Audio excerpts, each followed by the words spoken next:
What are you doing here? Well, I guess as long as you're already here, let's go camping. Welcome to Arizona.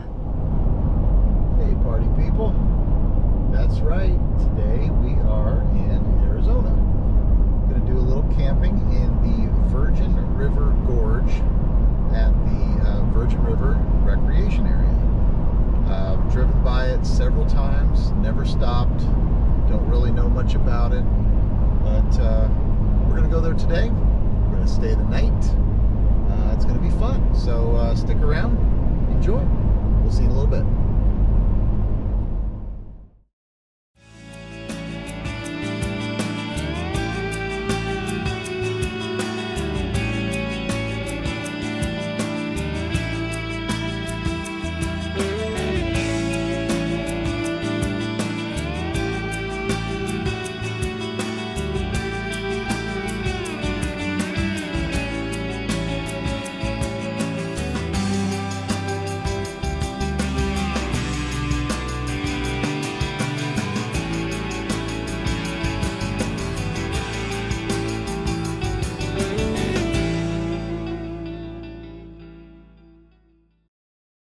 We are now entering the Virgin River Gorge on I-15, which connects Nevada to Utah in the northwest corner of Arizona.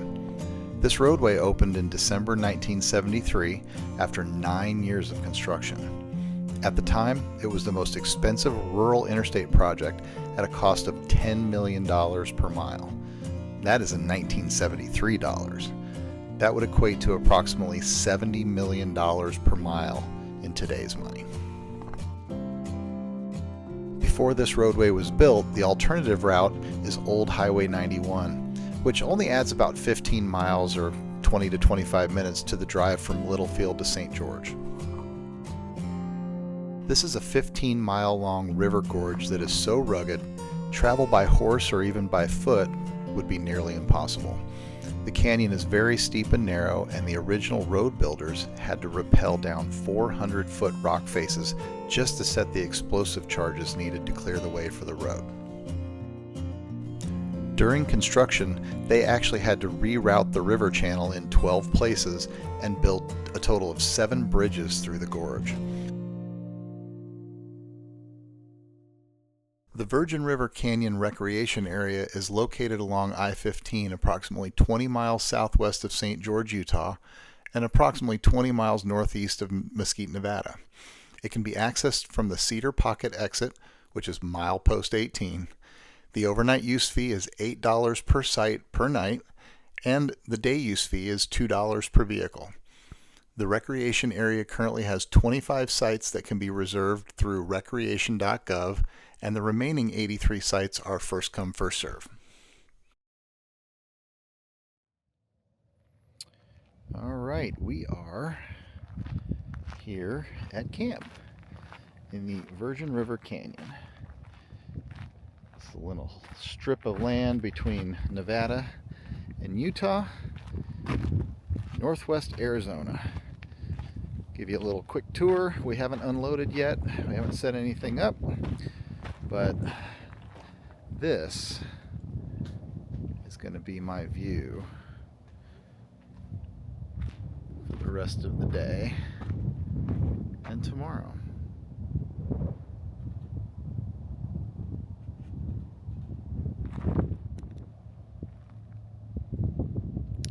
So we'll get back to you in a little bit. So we're just taking a little walk around the campground. They've got a lot of spots, but as you can see, there's like 3 right here on top of each other, which is kind of strange. But I think a lot of this is just day use, so all's forgiven. But it's nice, it's minimal, it's got some places for some pretty big rigs, as you can see. There's 2 right over there. They're kind of circled the wagons a little bit. Pretty cool. But I mean, views just 360 and incredible. So definitely, if you ever have a chance, get out here, spend the night. You can do it. Alright, so we are over here by spot 46, which is right next to the north restrooms. It's a nice giant Joshua tree. Whoops. Right in front. 12 feet tall.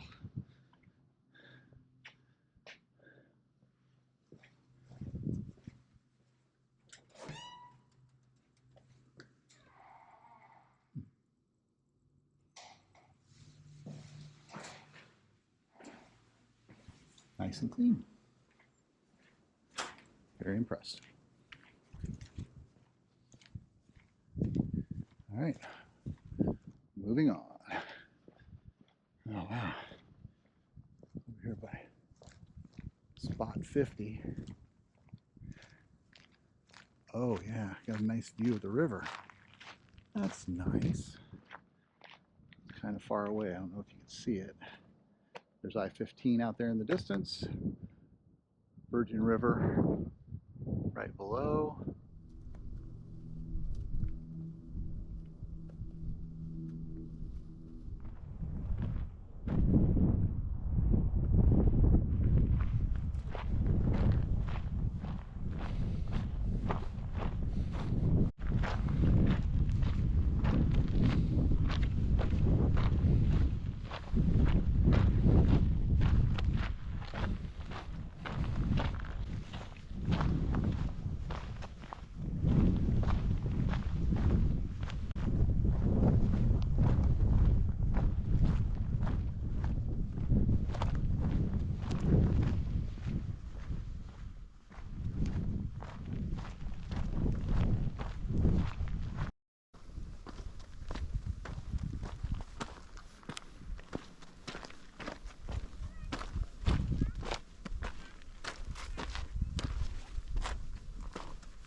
This is going to take us right down to the river.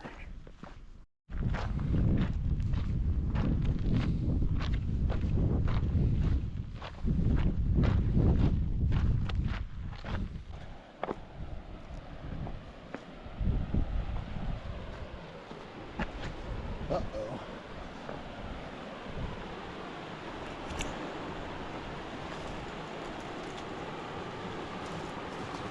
Do a little bushwhacking.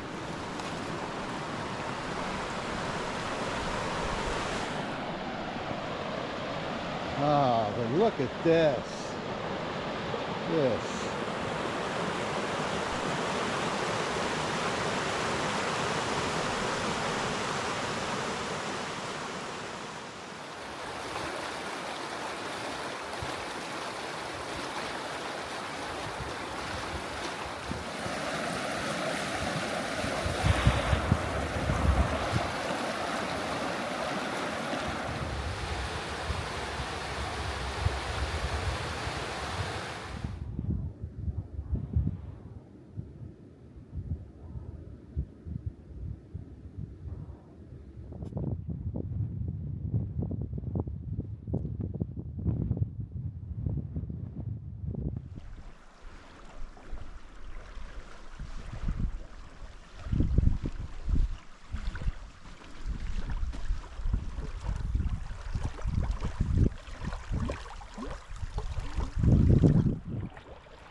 Baby choya.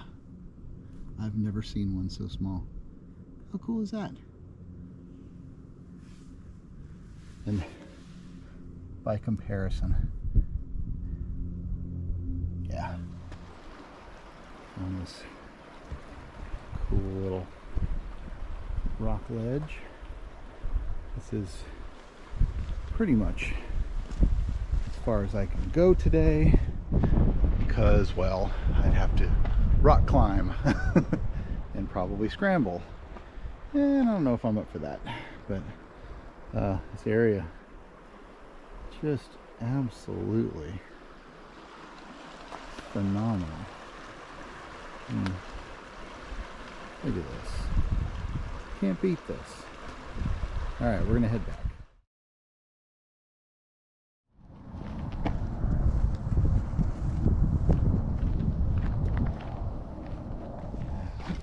We're gonna go over here to the left first and go to the water because it looks delightful. Don't know if, well, of course you wouldn't know this, but I have had a long-standing fascination with running water. It's just so calming, very soothing. Just could sit there and listen to it and watch it all day. I don't know if anybody else feels the same way, but I have felt that way as long as I can remember. So we're gonna go down to the water's edge yet again. I'm gonna get some miles in today. It's awesome. Oh, look at this. I can see coming up here on a nice summer day and just jumping in the river. And I might just do that.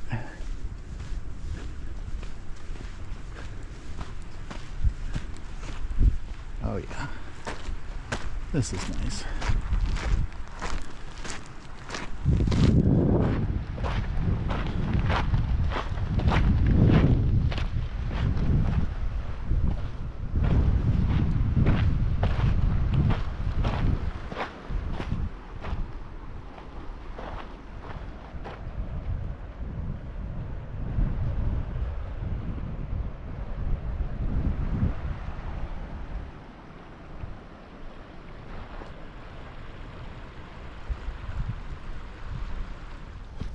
All right, so coming back from the water's edge, we're gonna walk down what is called Sullivan Canyon. It says it's about a 2-mile hike. I'm assuming that's 2 miles one way, but I'm ready for it. So, I mean, if this is what I get to look at, yeah, sign me up. Sign me up. I just saw a dog who was kind of aggressive and barking at me, and I don't know who he belongs to, but I've got a stick just in case so we can play fetch. You thought I was going to beat the dog with it, didn't you? You're terrible. Good Lord. Oh, this is much easier to walk on. That sand back there is tough, especially on an old man like me. All right, well, we'll catch up a little bit further down the trail.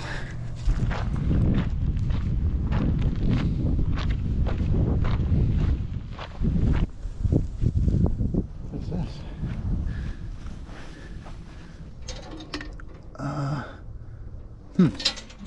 Okay.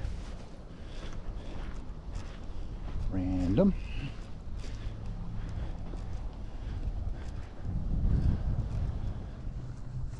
That was the end of Sullivan Canyon, so we're going to head back to camp.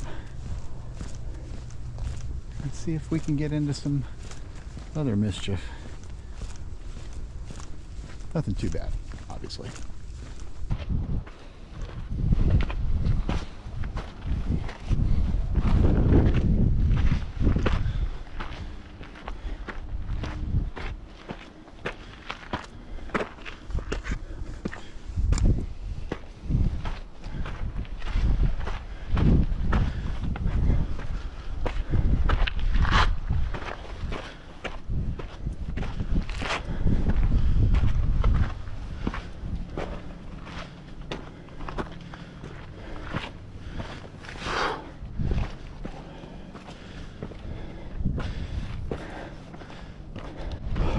Well, apparently this is a connector trail that runs between the upper and lower campgrounds. So instead of walking the boring old road, I'm gonna go this way. Ah, man, look down there. Unbelievable.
So this is Fire Road 1005, which is just across I-15 from the campground. I found this road entirely by accident. I noticed some vehicles parked just off the entrance ramp, so I decided to investigate. I didn't do any filming at the beginning of this drive, but we'll show you the drive back down to the campground in a minute. This area is just past the Cedar Pocket Wash trailhead. The camera really doesn't show how deep this is, but it looks to be about 200 to 300 feet down. The scenery up here is pretty incredible, as you can see.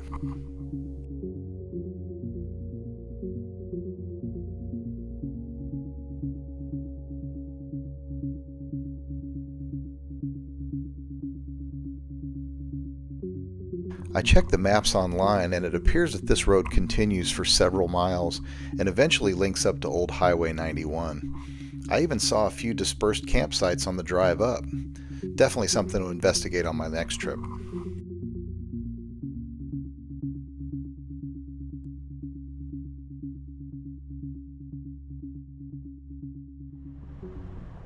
Okay, let's head back down to camp.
Hey everyone, I think we're going to wrap this up. It's about 10 o'clock. I've had a full day. Walked about 5 miles, walked/hiked about 5 miles. Ate some dehydrated beef stroganoff. Not terrible, but yeah, it's been a great day. So I guess we're going to see you in the morning. Good night.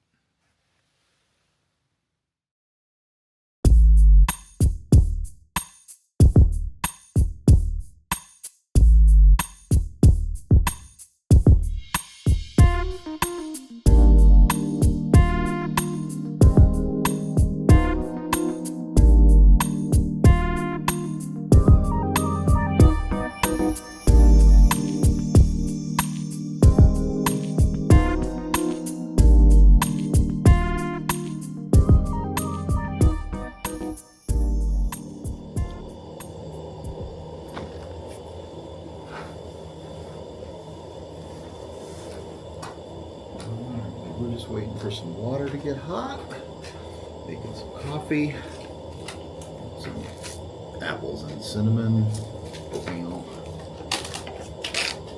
breakfast of champions.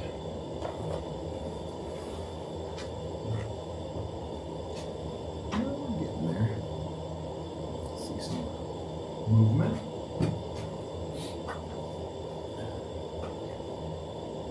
Got some lovely Folgers Crystals instant coffee. Forgot my creamer, darn it. But we'll be alright. It is cold out here. It is 35 degrees according to my little weather thing. And just to show you what this is, I've got these little weather sensors, temperature sensors, humidity sensors, whatever, that I got on Amazon. And they just link up to your app on your phone and tells you what the temperature is. Pretty cool.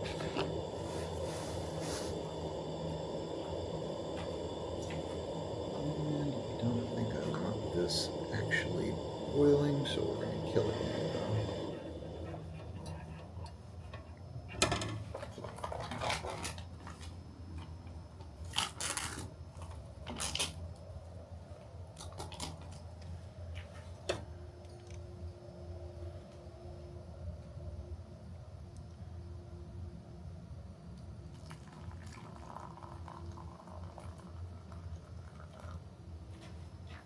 That's oatmeal